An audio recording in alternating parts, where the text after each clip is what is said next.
Hello, குட்டி recipes back. உங்கள் recipe hit மட்டும்தான் ஆகுமா, ஃப்ளாப்பே ஆகாதா அப்படின்னு கேட்குறவங்களுக்காகவே இந்த ரெசிபி.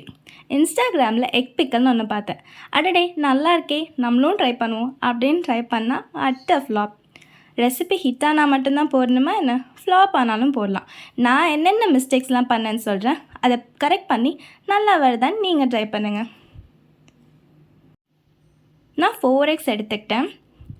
அதுக்கு தேவையான அளவு சால்ட் அண்ட் டர்மரிக் போட்டு நல்லா மிக்ஸ் பண்ணிக்கலாம்.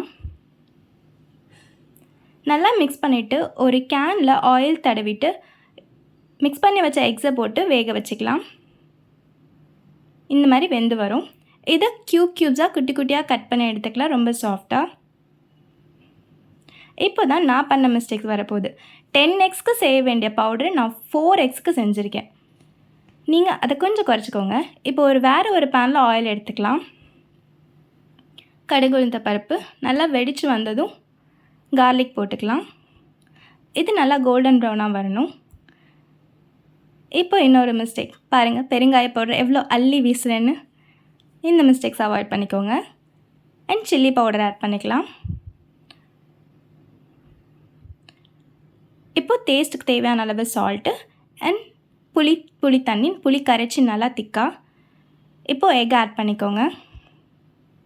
Not all days are good days, சில டேஸ் பேடாக தான் இருக்கும். அதை அக்செப்ட் பண்ணிவிட்டு மூவ் ஆன் பண்ணிக்கணும். ஹோப் இந்த வீடியோ எல்லாருக்கும் ஒரு குட்டி பாசிட்டிவிட்டியை கொடுக்குதுன்னு. வேற ஒரு வீடியோவில் பார்க்கலாம். டாட்டா.